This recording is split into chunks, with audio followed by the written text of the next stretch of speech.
मित्रों, आज मैं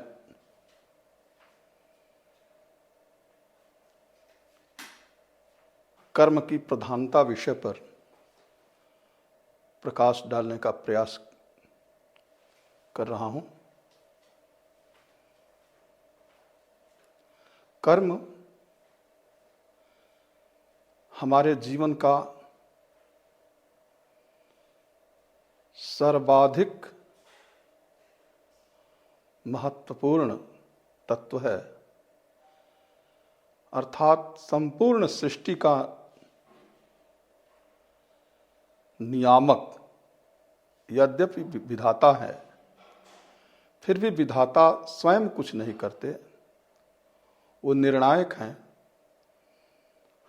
और हमारे कर्मों के अनुसार वो हमें फल देते हैं। जैसा कि मैंने आप लोगों से कई बार पहले भी बता चुका हूं कि कर्म अथवा कोई भी शब्द भिन्न भिन्न विषयों में एक ही अर्थ का द्योतन नहीं करता है। कर्म जो शब्द है, जहां हम कर्म की व्यापकता विषय का चयन आज किए हैं, यह तो संपूर्ण जीवन का नियामक है, किंतु यूं जब हम कर्म शब्द पर विचार करते हैं तो वैशेषिक ने 5 कर्म माना है: उत्क्षेपण, अपक्षेपण, आकुंचन, प्रसारण और गमन। वेदांत ने नित्य, नैमित्तिक, जो ये त्याज्य हैं, काम्य निषिद्ध है, 2 त्याज्य हो गए, नित्य, नैमित्तिक, प्रायश्चित और उपासना। तो इस तरह से 6 कर्म, काम्य कर्म, निषिद्ध कर्म, नित्य कर्म, नैमित्तिक कर्म, प्रायश्चित कर्म और उपासना कर्म, ये 6 कर्म बताए हैं। व्याकरण में कर्तुरीप्सित तमम कर्म और तथा युक्तम चानिप्सितम अकथितम च गति बुद्धि प्रत्यवसानार्थ शब्द कर्म कर्म काणाम मणिकर्ता सणव इत्यादि से कर्म अनेक प्रकार के बताए गए हैं। और गीता में तो एक पूरा अध्याय ही कर्मयोग करके है, जिसमें बहुत सारे श्लोक हैं और अनेक प्रकार के कर्म बतलाए गए हैं। और यह भी कहा गया है कि बिना कर्म के आप क्षण भर भी नहीं रह सकते। न ही कश्चित क्षणमपि जातु तिष्ठत्य कर्मकृत। क्षण भर भी बिना कर्म किए नहीं रह सकते। तो जब क्षण भर भी बिना कर्म किए नहीं रह सकते, इसका मतलब कि हमारे जीवन का प्रत्येक क्षण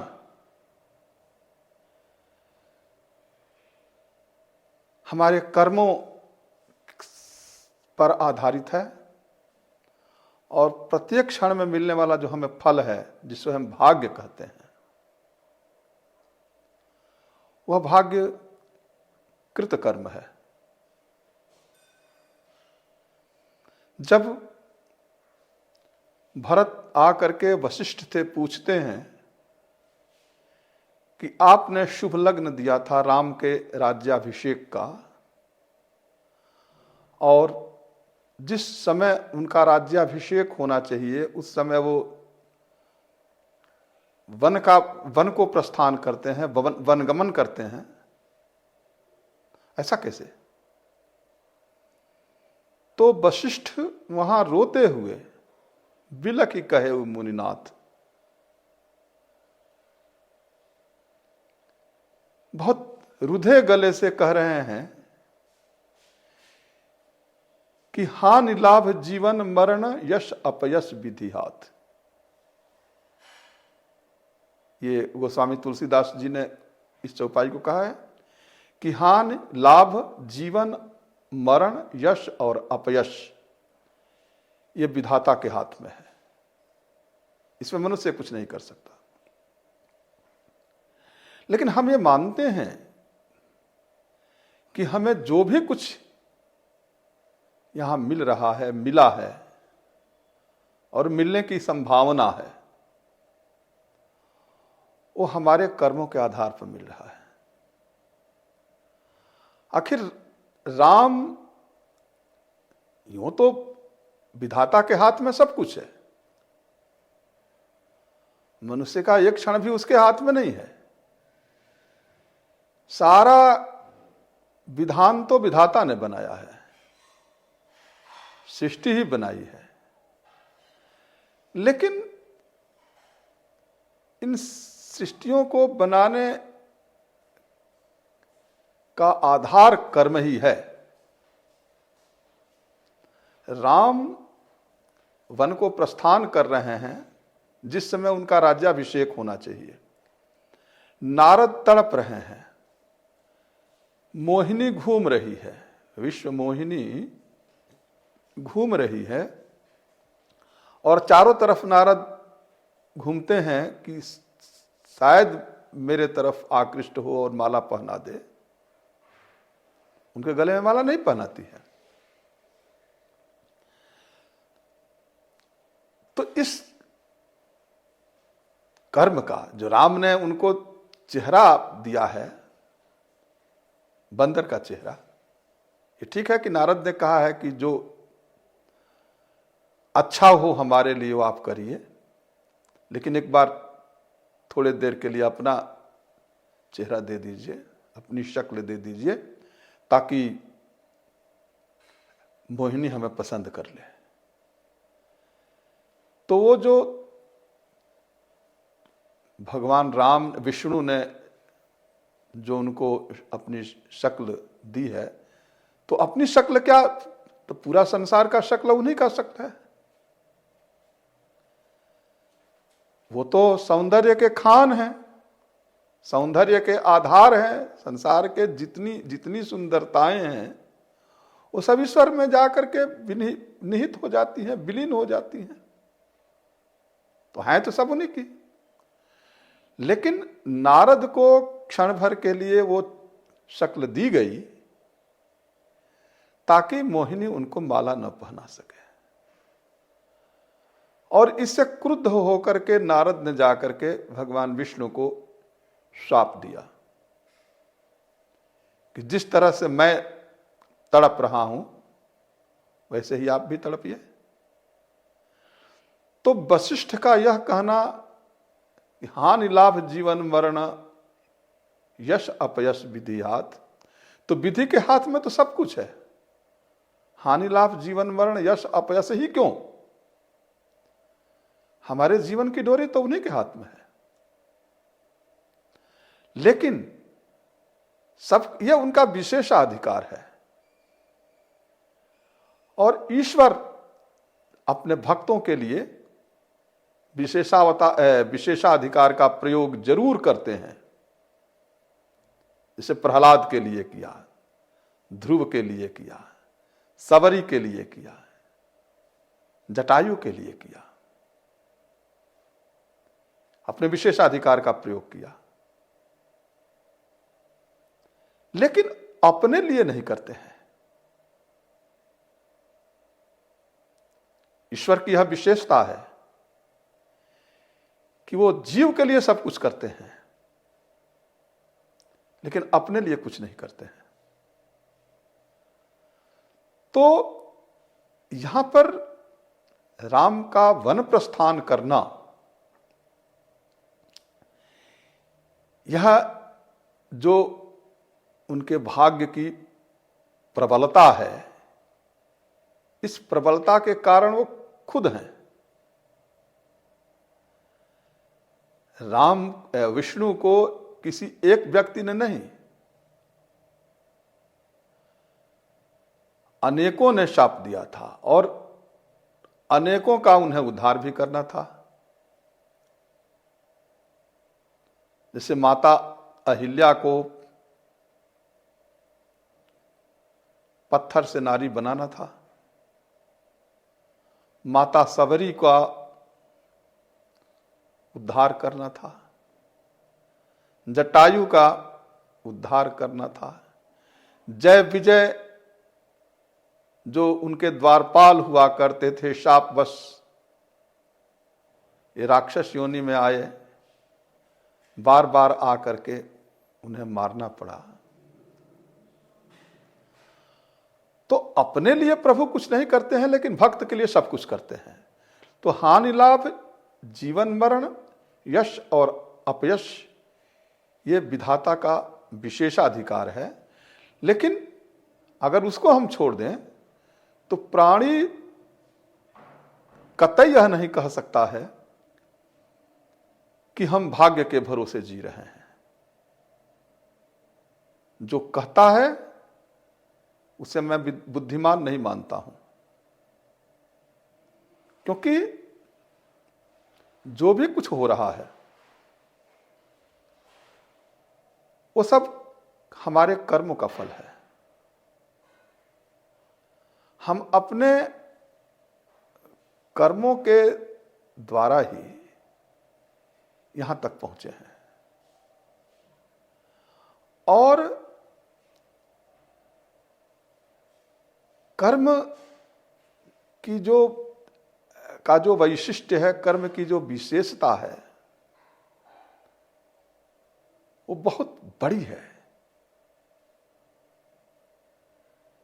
कर्म के बिना मनुष्य एक क्षण भी रह नहीं सकता। यह भी सही है कि संसार के समस्त वो प्राणी जिन्हें स्मृति और अनुभव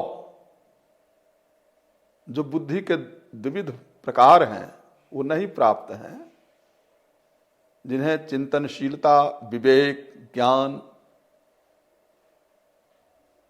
ये पूर्णतया नहीं प्राप्त है तो, लेकिन वो ढका हुआ है किसी दूसरी योनि में जाने से। और मनुष्य की योनि में भी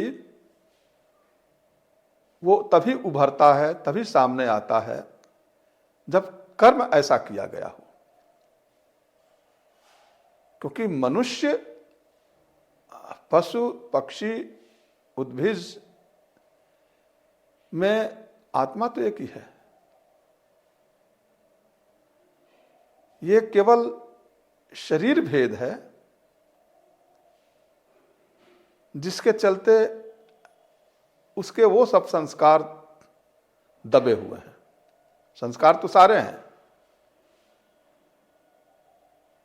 मनुष्य में भी हैं, पशु पक्षियों में भी हैं, कीट पतंग में भी हैं, लेकिन उनके संस्कार दबे हुए हैं।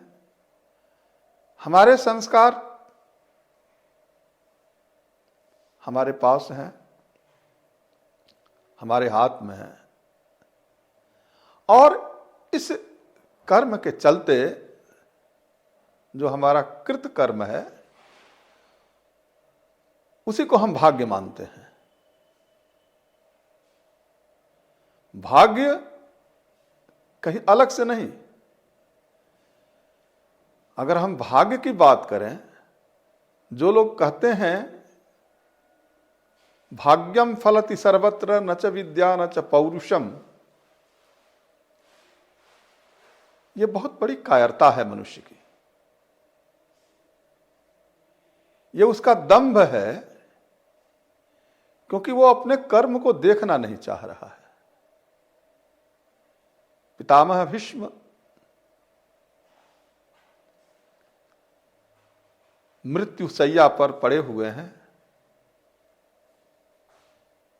कंटक शैया पर पड़े हुए हैं और मृत्यु की प्रतीक्षा कर रहे हैं।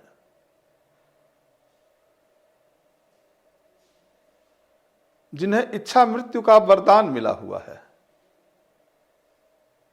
चाहेंगे तो मरेंगे। ठीक है, उत्तरायण की प्रतीक्षा कर रहे हैं, लेकिन उनकी यह जो दशा है, कंटक शैया पर पड़े रहना, बाणों की सैया पर पड़े रहना। वो भी चाहते तो अर्जुन को 1000 गाली देते,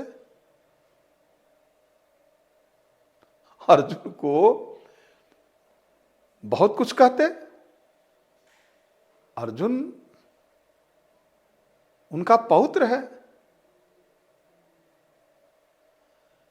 इसके बाद भी वो बहुत खुश होते हैं, प्रसन्न होते हैं। जब पूरा शरीर छन्ना हो जाता है बाणों से, पूरा बाणों की सैया तैयार हो जाती है, तो अर्जुन से कहते हैं कि एक तकिया भी तैयार कर दो। यानी अभी उन्हें संतोष नहीं है, अपने पौत्र की योग्यता को और परखना चाहते हैं कि देखें तकिया कैसी बनाता है। सैया तो बड़ी अच्छी बना दिया बाण की, लेकिन तकिया कैसी बनाता है, कितनी उसकी ऊंचाई होती है। क्योंकि अपनी तकिया का आभास व्यक्ति को स्वयं होता है। पितामह भीष्म को तकिया जो चाहिए, जितनी ऊंची तकिया चाहिए, उस उपधान का चिंतन पार्थ कैसे करते हैं, किस तरह के बाणों से कितनी ऊंची तकिया बनाते हैं, कितना अच्छा उपधान बनाते हैं, यह पितामह भीष्म देखना चाहते हैं। कोई दूसरा होता तो अपशब्दों का बौछार करता और तमाम शाप देता कि आप, तुम जो हो हमारा जीवन बेकार कर रहे हो, छन्नी कर दिए मेरे शरीर को। लेकिन पितामह भीष्म नहीं करते, वो और प्रसन्न होते हैं अपने पौत्र का यह करामात देखकर, यह योग्यता देखकर, धनुर्विद्या में कितना वह कुशल है, इसका परीक्षण वो दूसरों के ऊपर नहीं, अपने ऊपर हुए वार से करते हैं। सी जरूर करते हैं, बाण मारता है अर्जुन तो, लेकिन उन्हें अपने कर्मों का आभास है। अर्जुन दौड़ते हुए जा रहे हैं उस रास्ते से जो बहुत सकरा है और दोनों तरफ खेत है और कांटे लगे हुए हैं,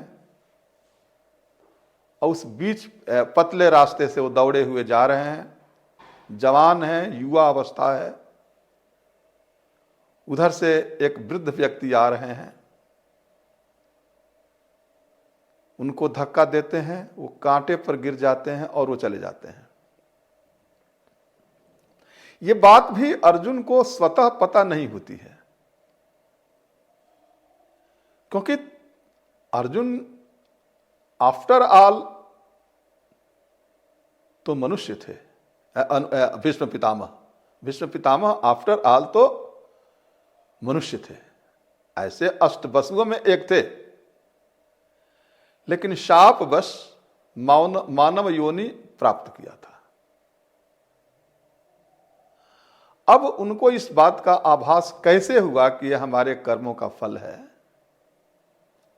पहले वो भी इस बात को मानने को तैयार नहीं थे, और वासुदेव से उन्होंने कहा कि वासुदेव, ऐसा मैंने कोई कर्म नहीं किया जिसका फल इतना भयावह हो। वासुदेव ने कहा कि पितामह देखिए, कुछ तो जरूर होगा। देखिए, भगवान कह रहे हैं कि बिना कर्म किए तो यह फल आपको मिल नहीं सकता। इस फल के आधार आप ही हैं, आपने कर्म किया होगा जिसका यह फल आपको मिला है। पितामह भीष्म अपने अनेक जन्मों को, पीछे के अनेक जन्मों को देख रहे हैं, लेकिन उनकी दृष्टि वहां तक नहीं पहुंच रही है जहां यह क्रिया, यह कर्म उन्होंने किया जिससे उन्हें बाणों की सैया मिली। योगेश्वर भगवान कृष्ण अपना दिव्य दृष्टि उन्हें प्रदान करते हैं और उनकी दिव्य दृष्टि से वो देखते हैं 101 जन्म पहले। 100 जन्मों तक तो उन्होंने ऐसा कोई कर्म नहीं किया है जिसके चलते उन्हें बाणों की सैया पर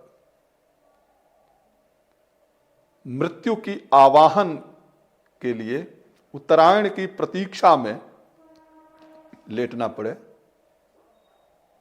किंतु 101 जन्म जब उनकी दृष्टि पीछे जाती है तब वो अपने इस कर्म को देखते हैं कि मैंने एक बुजुर्ग को धक्का दिया, वो कांटे पर गिर गया और मैं दौड़ता हुआ चला गया।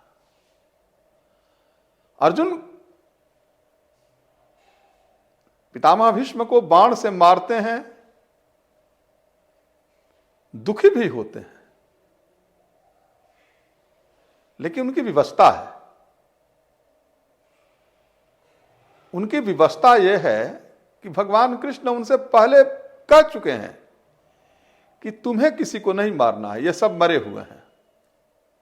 निमित्त मात्रम भव सव्यसाचिन, तुम्हें तो केवल निमित्त बनना है, मारूंगा तो सबको मैं।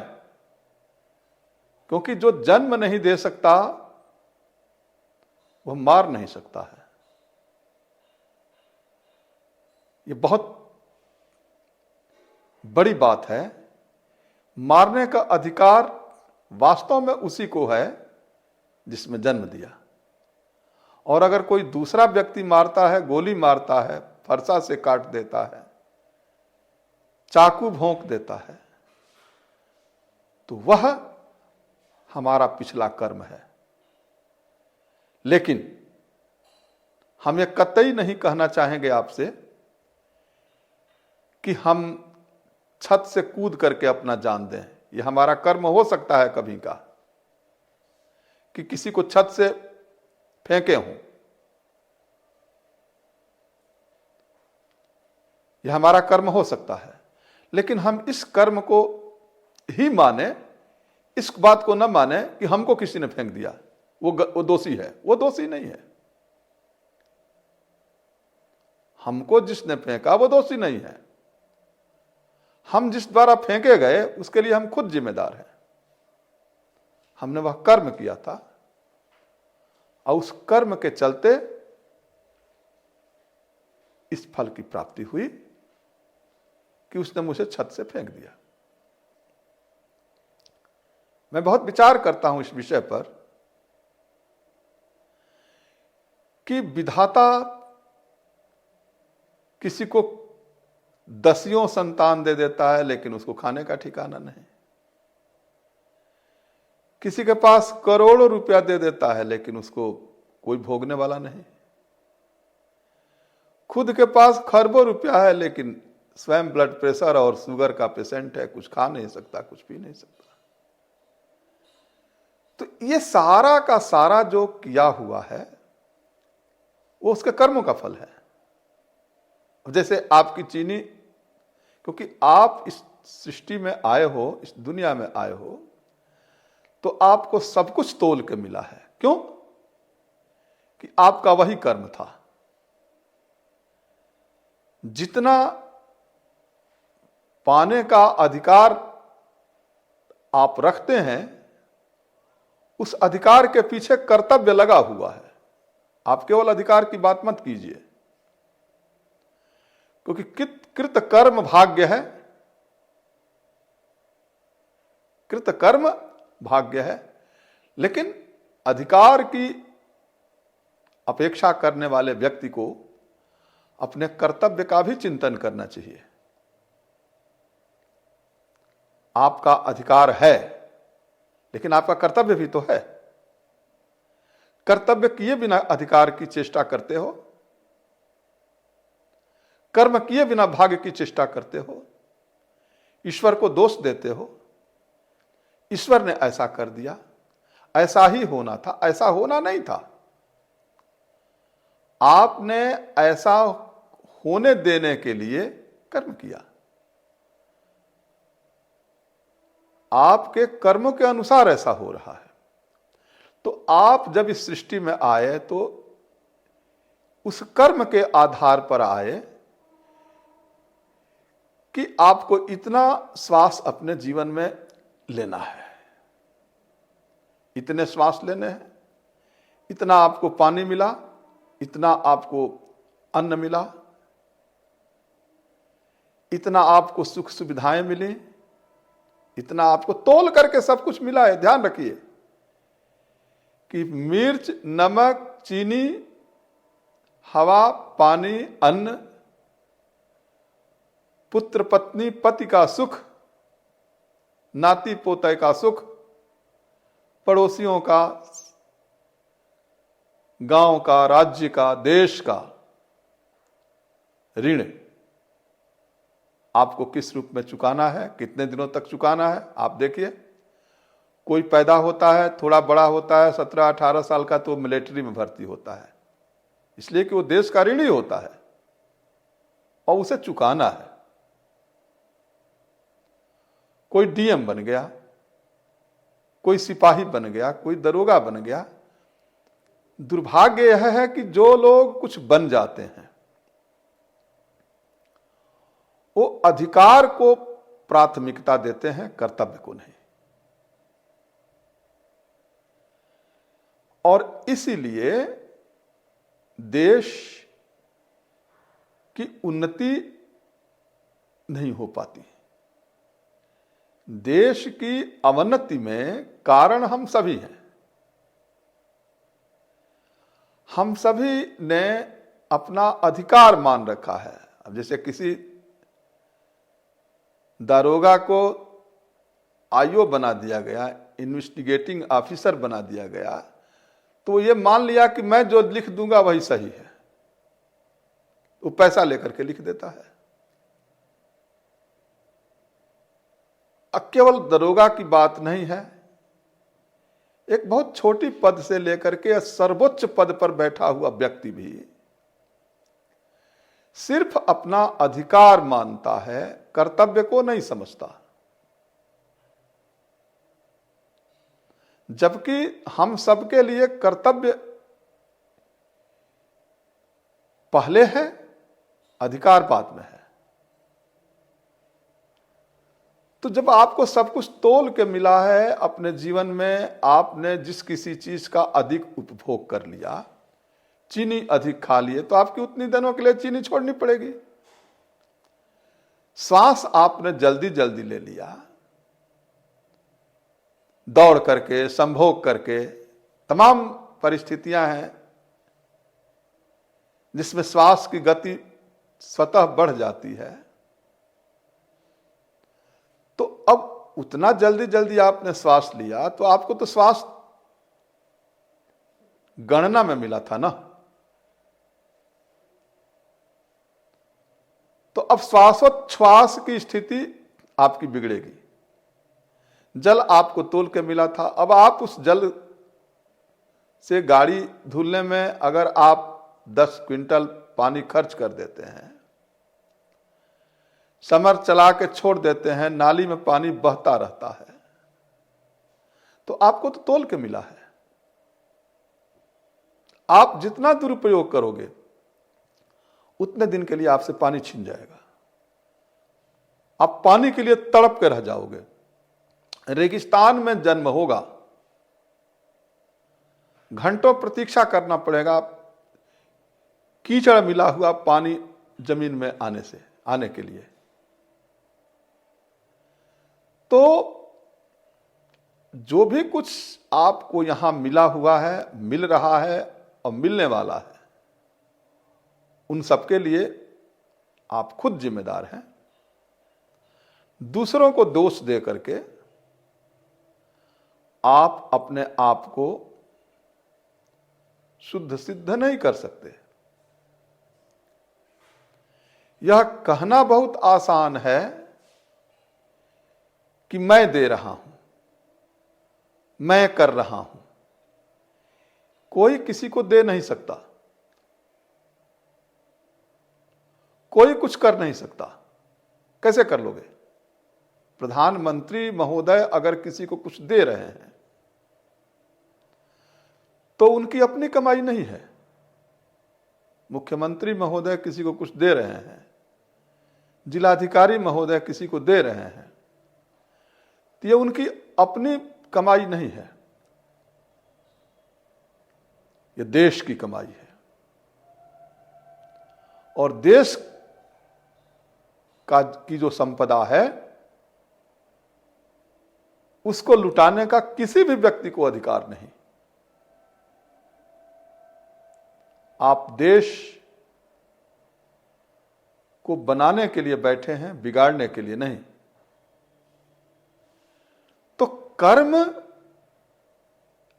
आप जो आज कर रहे हैं, ईश्वर की व्यवस्था ऐसी है कि उन्हें तो सृष्टि का आनंद लेना है। उनको इसी बात में मजा है कि कौन क्या और कैसे कर रहा है। वो दृष्टा है, बैठ के देख रहे हैं। हमारा हर कर्म उनके यहां रिकॉर्ड हो रहा है, सब कुछ देख रहे हैं। अब हमें यह चाहिए कि हम इस बात पर विचार करें कि हमारा कर्म कोई देख रहा है, लेकिन हम ये विचार नहीं करते हैं। हमारी सबसे बड़ी कमी यही है कि हम कभी भी यह विचार नहीं किए कि हम यहां क्यों आए हैं, किस लिए आए हैं, हमारा क्या लक्ष्य है। हम उपभोक्ता बन करके खूब उपभोग किए, उपभोक्ता संस्कृति को हमने पैदा किया। हमने ये कभी नहीं सोचा कि जितना अधिकार हमारा है उतना ही अधिकार एक चींटी का भी है, एक हाथी का भी है। सबका अपने आकार के हिसाब से। अब ऐसा नहीं है कि हम 4 रोटी खाते हैं तो हाथी भी 4 रोटी ही खा के रहेगा। उसको जो जिस आकार में, जिस प्रकार का शरीर मिला है, उसको उतना भोजन चाहिए और वो दे के आया है। ऐसा नहीं है कि हाथी जो खा रहा है, पेड़ पौधों को खा रहा है, वो जबरदस्ती खा रहा है। नो, वो उतना करके आया है, उतना दे करके आया है। आवाज खा रहा है।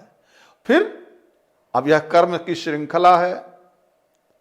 आज हाथी जिसको खा रहा है, भाई पेड़ पौधे भी तो जीव हैं, उद्भिज्ज के रूप में उन्हें माना जाएगा।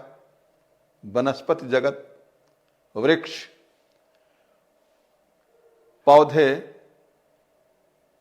गेहूं, चना, जौ, मटर, ये सब भी जो अन्न है, ये सब जीव हैं, क्योंकि इनको अनुकूल वातावरण मिलने पर ये घटते बढ़ते हैं। अनुकूल और प्रतिकूल के हिसाब से ये भी चलते हैं। ऐसा नहीं है कि इनमें जीव नहीं है, इनको कष्ट नहीं होता है, इनको तो अपूर्व कष्ट होता है। एक पेड़ जो 20 वर्षों तक सर्दी, गर्मी, बरसात को झेलता है। दिगंबर तो साधना के रूप में वस्त्र का परित्याग कर देते हैं और वो अपने को साधक मानते हैं और दुनिया वाले भी उनको साधक मानते हैं। लेकिन पेड़ पौधे, वनस्पति जगत, ये तो, इन्हें तो मिला ही नहीं कपड़ा, इन्हें वस्त्र नहीं मिला। ये क्या सर्दी, क्या गर्मी, क्या बरसात, सब में एक रहते हैं। इनका फल ये स्वयं नहीं खा सकते। नदियां अपनी पानी नहीं पी सकती, सबको पानी दे रही, लेकिन स्वयं नहीं पी सकती। वृक्ष फल सबको दे रहा है, स्वयं नहीं खा सकता। स्वयं न खादंती फलानि वृक्षा नद्यः पिबंती स्वयं एव नाम्भः।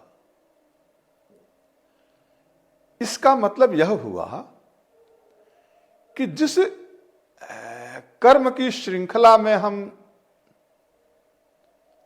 चल रहे हैं, हमारी पूरी स्थिति कर्म पर आश्रित है।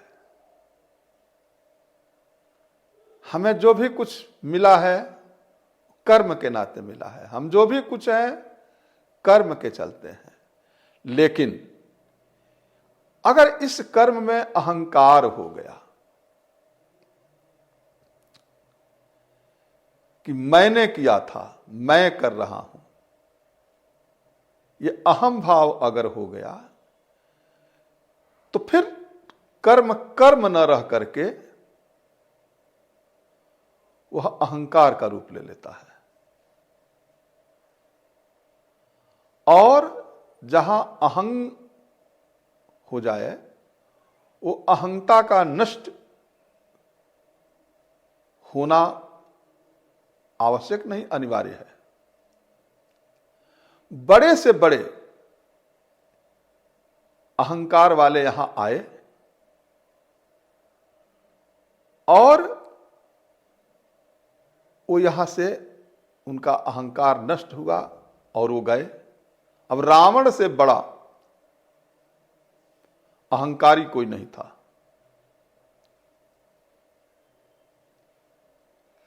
तो उसका अहंकार चूर चूर हुआ। कंस बहुत बड़ा अहंकारी था। हिरण्यकशिपु, हिरण्याक्ष, शिशुपाल, ये सब बहुत बड़े अहंकारी थे। लेकिन इनको भी मारने वाले आए। इसका मतलब यह हुआ कि हमारा जो कर्म है वह सात्विक होना चाहिए, क्योंकि कर्म के अनेक भेद हो सकते हैं। अगर हमारा कर्म सात्विक है,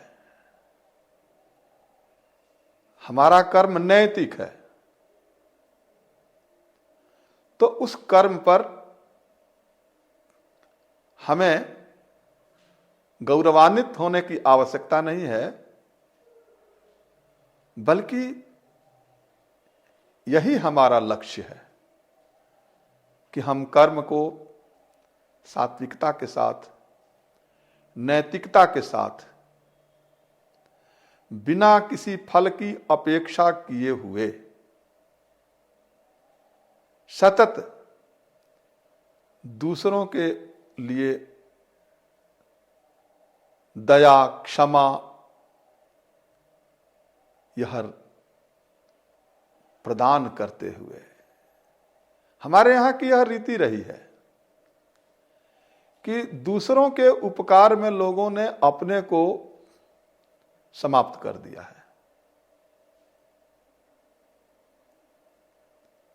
हरिश्चंद्र की लाख परीक्षा हुई, लेकिन वो परीक्षा से टूटे नहीं। कर्ण की तमाम परीक्षाएं हुई, वो अपने दान वीरता से टूटा नहीं। शुक्राचार्य 1000 कहते रहे बलि से कि ये विष्णु है, ये छलिया है, तुम अपना संकल्प मत करो, इसको 3.5 डग जो पृथ्वी, 3 डग जो पृथ्वी देने की बात कर रहे हो मत करो। लेकिन बलि ने किया, क्योंकि महाराज बलि दानवीर थे, दान पुरुष थे। दान, क्योंकि कुछ चीजें ऐसी होती हैं जो अभ्यास से प्राप्त होती हैं, चाहत से नहीं, जिसमें दातृत्वम, प्रियवक्तृत्वम, धीरत्वम, उचितज्ञता अभ्यासे न लभ्यन्ते चत्वारः सहजा गुणा। ये चार जो गुण हैं, दातृत्व, प्रिय वक्तृत्व, धैर्य और उचितज्ञता, उचित अनुचित का ख्याल, ये चार जो चीजें हैं वो मनुष्य को अभ्यास से प्राप्त होते हैं। अभ्यास की स्थिति ऐसे नहीं है कि आप 2 मिनट अभ्यास कर लिए और मान गए कि हाँ अब हम बहुत बड़े अभ्यासी हो गए। बाली के सामने जब भगवान खड़े होकर के और उसके सर पर हाथ रख दिए और कहे कि बाली कहो तो तुम्हें मैं अकंटक राज्य दे दूं, अजर अमर बना दूं, यह विशेषाधिकार तो भगवान का ही है। बाली बिलख रहा था और वो तो करुणावतार है। करुणावतार ने बाली के बिलखते हुए बाली को नहीं देख सकते थे। उन्हें कहा तुम अमर हो जाओ, हमें क्या दिक्कत है। तब बाली को ज्ञान होता है और वो कहता है कि जन्म जन्म मुनि जतन कराही, अंत राम कही आवत नहीं। अनेकों जन्मों तक ऋषि मुनि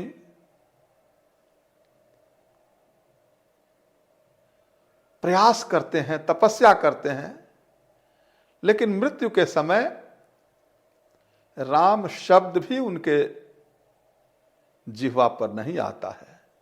और मैं कितना भाग्यशाली हूं कि राम मेरे सामने खड़े हैं। किसी के अनेक जन्मों तक तपस्या करने पर भी मृत्यु के समय वो नाम भी उनका नहीं आता और बाली के समक्ष वो खड़े हैं और वो गारंटी दे रहे हैं। और लोगों की गारंटी तो नहीं हो सकती, आज देंगे लेकिन क्या पता हो सकता है कल वो रहे ही ना, तो कहां से देंगे। लेकिन भगवान की दी हुई जो गारंटी है वो तो शाश्वत है, निष्कंटक है।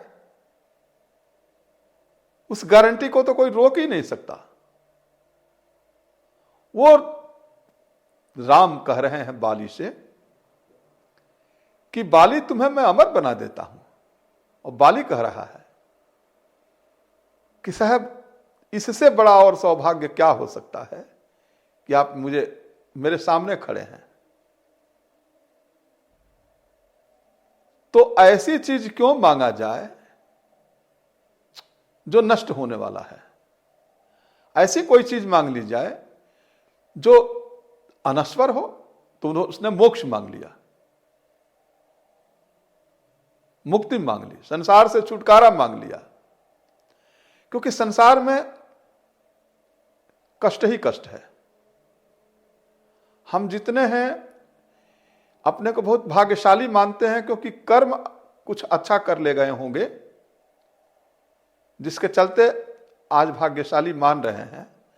लेकिन यह मानना चाहिए हमें कि हमें जो आज प्रारब्ध के रूप में जो भी कुछ मिल रहा है यह चुकाना भी तो पड़ेगा।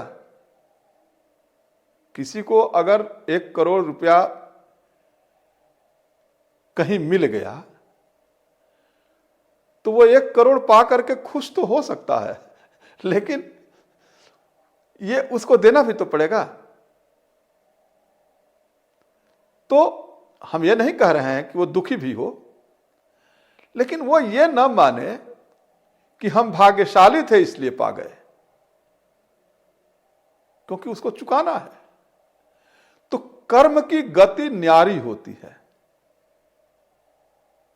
कर्म की जो गति है वो ऐसी गति है और तत्काल नहीं मिलती, क्योंकि तत्काल अगर कर्मों का फल मिलने लगे तब तो विधाता की सृष्टि चलेगी नहीं। अब विधाता की सृष्टि जब चलेगी ही नहीं तो फिर उनका मनोरंजन कहां से हो पाएगा। विधाता दो तरह की नाच तुलसी बताए हैं। उमा दारू जो सित की नाई, सबही नचावत राम गोसाई। नट मरकट इव सबही नचावत, राम खगेश वेद असगावत। जैसे नट जो है वो मरकट को नचाता है, और जिस प्रकार से धागा खींचने से पुतली नाचती है, पुत्तलिका जो है धागा खींचने से नाचने लगती है, ऐसे ही राम जो है माया के माध्यम से हम सबको नचा रहे हैं। तो यदि कर्म का फल तत्काल मिल जाए तो फिर तो कोई चोर नहीं रहेगा, क्योंकि चोरी करते ही उसको फल मिल गया। भाई उसके लिए तो कोई कोर्ट की आवश्यकता नहीं, उसके तो अंदर सीसीटीवी कैमरा लगा हुआ है। सबसे बड़ा ईमानदार तो हमारे अंदर बैठा हुआ है, जो हमारा सब कुछ देख रहा है और तुरंत बता देगा कि आपने यह किया है, इसलिए आपको इस तरह का दंड दिया जाता है। तो अगर कर्म के साथ ही उसका फल मिलने लगे तो फिर तो सृष्टि रहेगी नहीं, और जब सृष्टि नहीं रहेगी तो जो सृष्टा है उसका महत्व समाप्त हो जाएगा। जो दृष्टा है, अगर दृश्य नहीं रहा तो दृष्टा का क्या मतलब है? दृष्टा तो तभी है जब दृश्य है। दृश्य देख करके ही तो वो प्रसन्न होगा। तो दृष्टा, दृश्य और दर्शन, तीनों का एकीकरण होना मोक्ष है। तो ये एकीकरण एक दिन में, 2 दिन में, 4 दिन में, 6 दिन में थोड़ा होता है। इसके लिए तो जन्म जन्म मुनि जतन कराही, अंतराम कही आवत नहीं।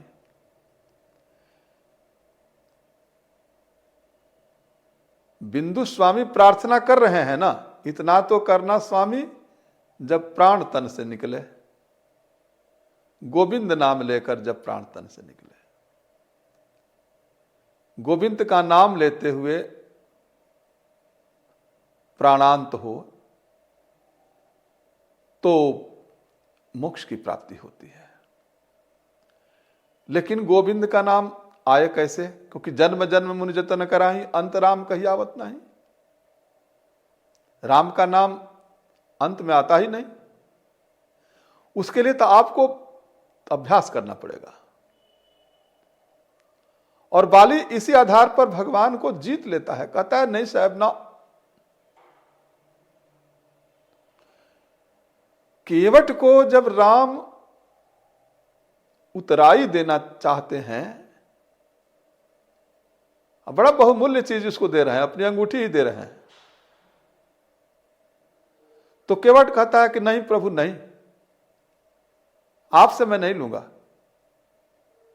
कहे क्यों? हमसे क्यों नहीं लोगे, दूसरों से क्यों लोगे? इसलिए कि मैं भिखारी हो गया हूं,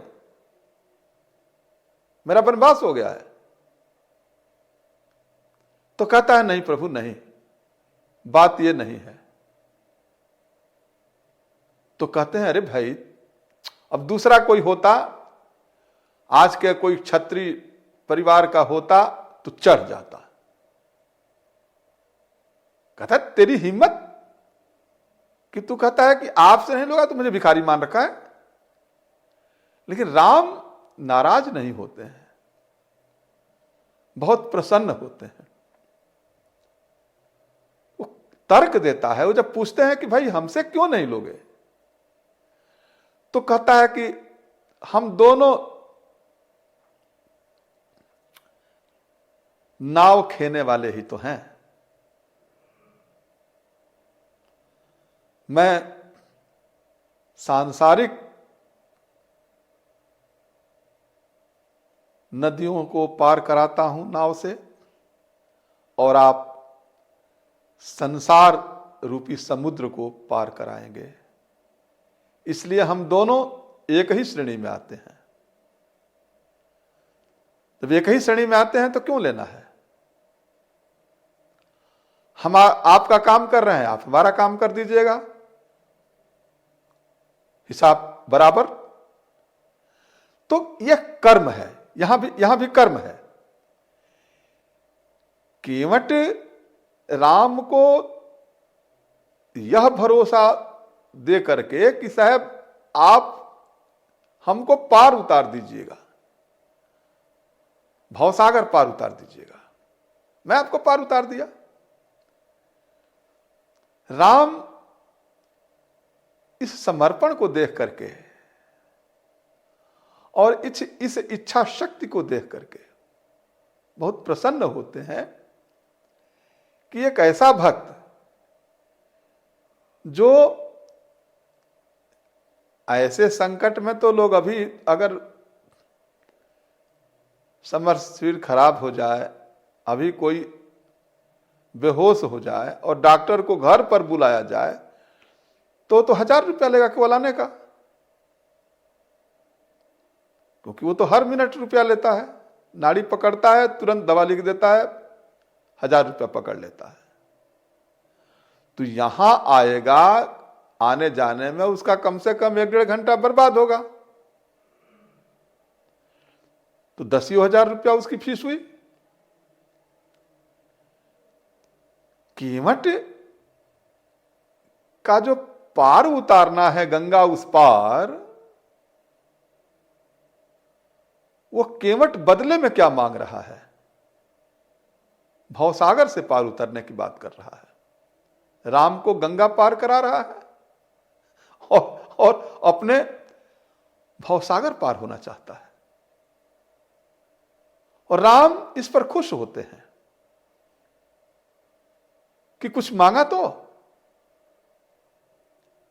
भाई, कुछ ले नहीं रहा है अब मांग भी रहा है। रुपया नहीं ले रहा है, उतराई नहीं ले रहा है, सोना चांदी नहीं ले रहा है, क्या मांग रहा है? भवसागर पार करा देना।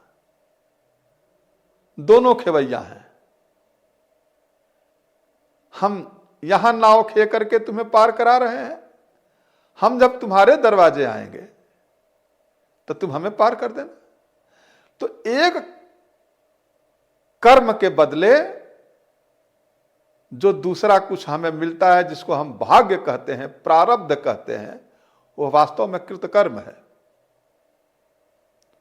तो कृतकर्म के महत्व को हम सबको समझना चाहिए, मानना चाहिए, क्योंकि बिना कर्म के कुछ भी नहीं हो सकता। सब कुछ कर्माश्रित है, कर्म के आधार पर ही मिलता है।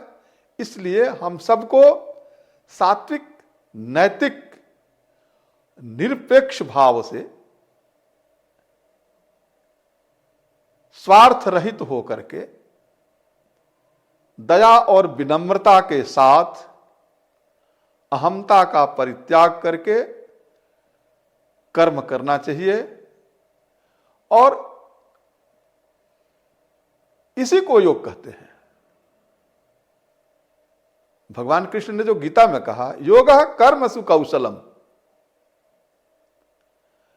कर्म की कुशलता को ही तो योग कहते हैं। कर्म की कुशलता क्या है? कर्म की कुशलता यह है कि हम अपने लिए नहीं हैं, दूसरों के लिए हैं। हमारे शरीर का कोई भी अंग हमारे लिए नहीं है। हाथ पूरे शरीर के लिए है, पैर पूरे शरीर के लिए है, आंख पूरे शरीर के लिए है, नाक पूरे शरीर के लिए है। तो पूरे शरीर का मतलब क्या हुआ? दूसरों के लिए है। वो संसार के कोई भी प्राणी हो सकते हैं। आंख का उपयोग केवल आप अपने लिए करते हो तो फिर आप में और पशु में क्या अंतर है? आपकी आंख का उपयोग तो दूसरों के लिए होना चाहिए ना। और फिर आपका जो एक विशेषण बैठा हुआ है बिना आंख वाला,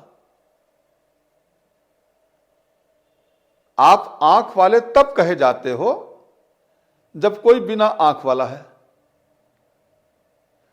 नेत्रहीन व्यक्ति है तो नेत्रवान आप कहे जाते हो। आप इस बात को क्यों नहीं मानते हो कि आप विशेष्य हैं और कोई विशेषण बैठा हुआ है? तो आप उस विशेषण की उपेक्षा मत करो और आपको जो भी कुछ मिला है उसे आप अपना न मानो। यह ठीक है कि आपके कर्मानुसार आपको मिला है, लेकिन आपका कर्म भी आपका अपना नहीं है, क्योंकि आपको यहां भेजने वाला, इस सृष्टि का निर्माता तो कोई दूसरा है। और जब सृष्टि का निर्माता कोई दूसरा है तो ठीक है कि आपको कर्म में उसने स्वतंत्रता प्रदान की है, स्वच्छंदता प्रदान की है, लेकिन वही स्वतंत्रता और वही स्वच्छंदता आपको परतंत्र बनाती है, पराधीन बनाती है। इसलिए कर्म के महत्व को समझते हुए सुकर्म कीजिए, कुकर्म और दुष्कर्म न कीजिए। इन्हीं शब्दों के साथ मैं अपनी वाणी को विराम देता हूं। धन्यवाद।